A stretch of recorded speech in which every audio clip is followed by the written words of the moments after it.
talagang pumunta dito. Walang nakapagpigil sa kanya na pumunta dito sa opisina namin. So, ayan ate. Meron ka pala nakasabay kahapon, ano ate?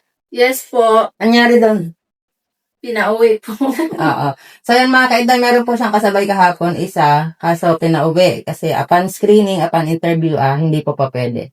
So, ayan mga kainday, mahigpit po ang screening namin, te. Nakita mo naman kahapon. Yes. Kung tutuusin, pwede namin ipasok yun. Pero mas pinili namin na pauwiin kasi upon interview, hindi talaga pa pwede. So, ganyan po kahigpit dito mga kainday. Si ate naman, okay naman sa interview.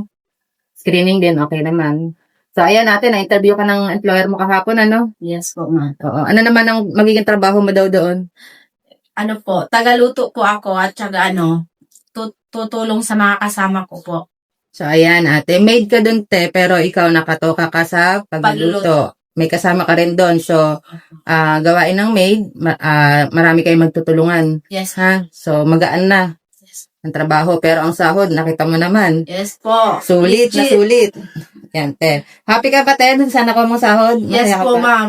Oo, kasi malaking tulong rin sa pamilya mo. Opo. Ang sahod mo.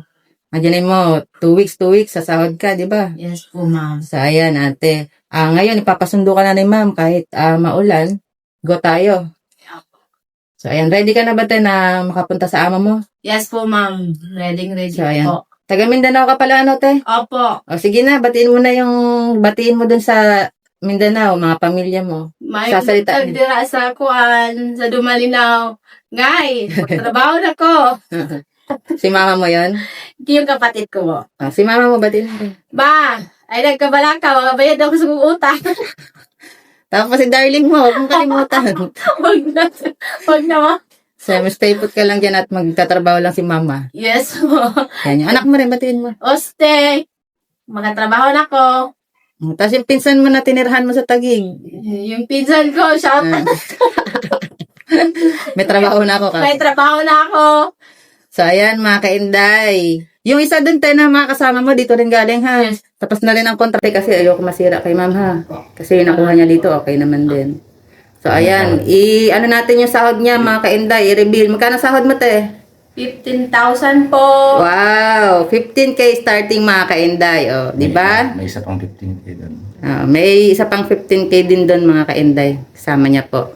Sana ate, good luck at pagbutihan mo doon ha. Yung briefing ko sa'yo ha. Yes po, ma'am. Kailangan may kusa, maayos ang trabaho ha ate Yes ha. po. Tsaka pagbutihan mo ha. Salamat po. Tatapusin mo rin ang kontrata ha. Yes po.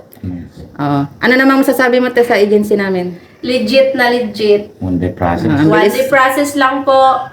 Salamat po ma'am sa pagtitiwala po.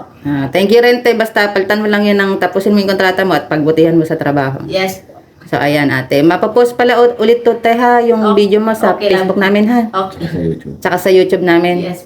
Sa Kaindayski. So, ayan mga kainday, i-deploy na po namin si ate. Hanggang dito na po muna ulit. Bye-bye!